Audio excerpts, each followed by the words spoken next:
আসসালামু আলাইকুম। আজকে চলছে সেই নাটকীয় নির্বাচন, ডাকসু নির্বাচন, মন গড়া নির্বাচন, যেই ব্যালট পেপারে আগেই সিল মারা ছিল। এই ডাকসু নির্বাচনের মাধ্যমেই বাংলাদেশের গণতন্ত্র হাগু করে দিল। বাংলাদেশের গণতন্ত্র এভাবেই দেখতে পারবে আগামী ফেব্রুয়ারিতে সংসদ সদস্য নির্বাচনে। তার কারণ এখন তো চাচাতু ভাই আর জ্যাঠাতু ভাই লেগে গেছে, জামাত আর বিএনপি। বিএনপি জামাত রে ঠেলাইতেছে, জামাত বিএনপি রে ঠেলাইতেছে, এই হচ্ছে অবস্থা। তবে ইতিহাস কথা বলে 1972 সালের প্রথম থেকে ডাকসু নির্বাচন শুরু হয়।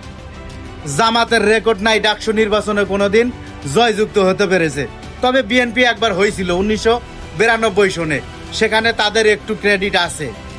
বুঝতে হবে আপনাকে, এই ডাকসু নির্বাচন দিয়ে এই সরকারের পাতানো নির্বাচন শুরু হয়ে গেছে। সো বাংলাদেশের জনগণ বুঝতে আর বাকি নাই ফেব্রুয়ারিতে কি নির্বাচন হতে যাচ্ছে। নির্বাচন বয়কট, বয়কট, বয়কট। ধন্যবাদ।